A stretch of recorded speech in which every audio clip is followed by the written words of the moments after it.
Antes das grandes ideologias modernas se consolidarem e disputarem espaço no mundo, as sociedades viviam de forma mais simples, em comunidades locais onde o comércio era limitado. As feiras reuniam produtos básicos e a vida parecia girar em torno de pequenos círculos de convivência. Havia, sem dúvida, dificuldades imensas, doenças, escassez, guerras constantes. Mas existia também um senso de proximidade, de pertencimento, de controle sobre o próprio destino. O progresso era lento, mas havia a certeza de que os laços humanos sustentavam a vida em comunidade. Com o passar dos séculos, o desenvolvimento econômico foi ganhando novas formas, até que duas grandes correntes de pensamento marcaram profundamente a história: o capitalismo e o comunismo. O capitalismo se consolidou como uma ordem baseada em mercados livres. Sua força está em transformar as decisões de milhões de pessoas em um sistema coordenado por sinais invisíveis. Os preços, que, de forma quase mágica, regulam oferta e demanda.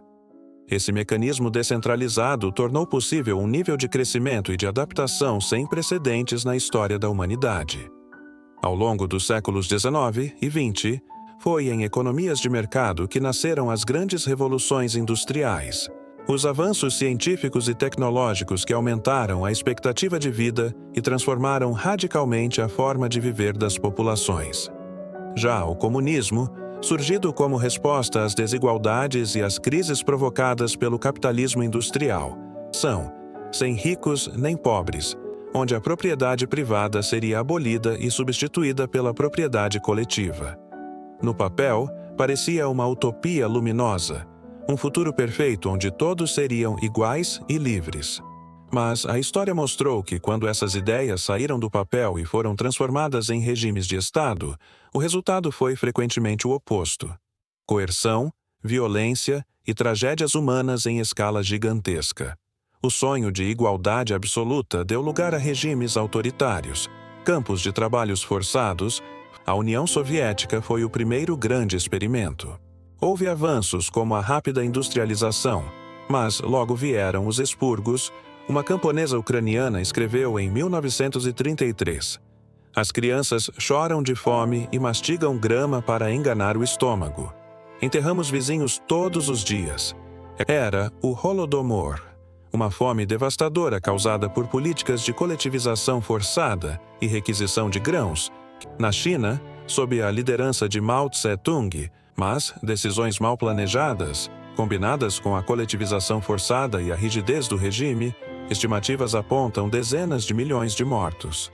Relatos de sobreviventes descrevem aldeias inteiras abandonadas. Um diário da época dizia: "Não lembro mais o som da risada. Só escuto o choro e o silêncio." Pol Pot acreditava que era possível construir uma sociedade perfeita apagando o passado, destruindo tradições e eliminando quem fosse considerado inimigo.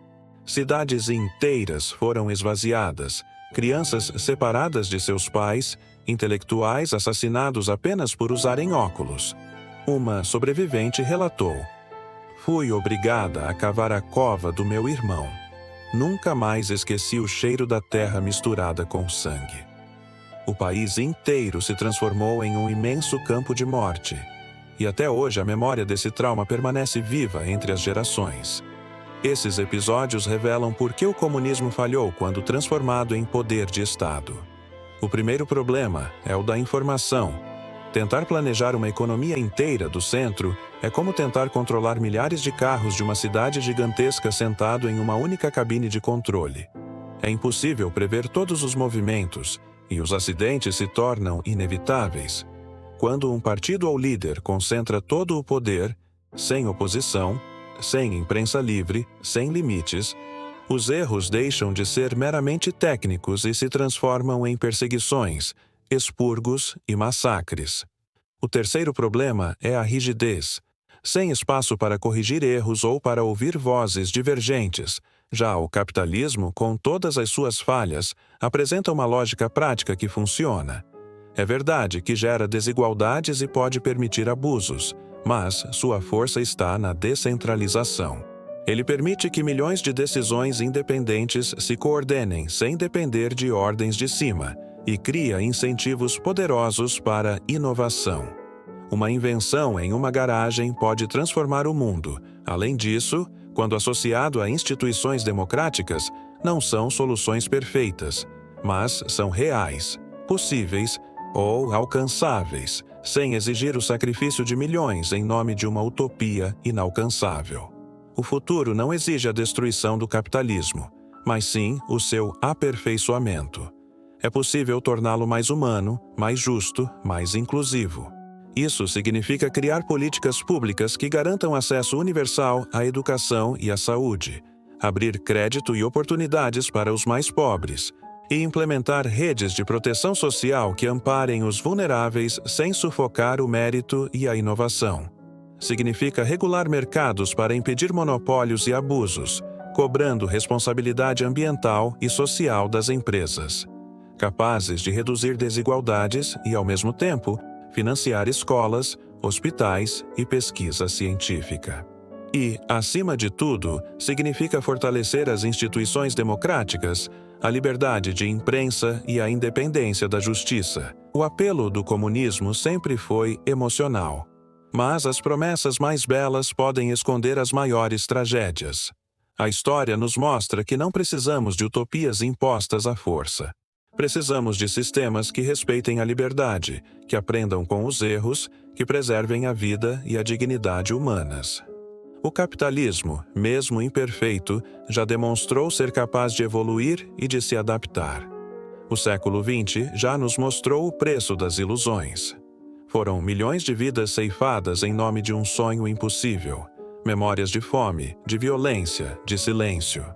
O capitalismo, por outro lado, segue vivo, reinventando-se, encontrando novos caminhos, corrigindo-se ao longo do tempo. Não é perfeito, mas é real, funcional e melhorável. Cabe a nós agora construir um futuro em que a liberdade econômica se una à justiça social. Essa talvez seja a tarefa mais importante do nosso tempo. Garantir que o progresso continue,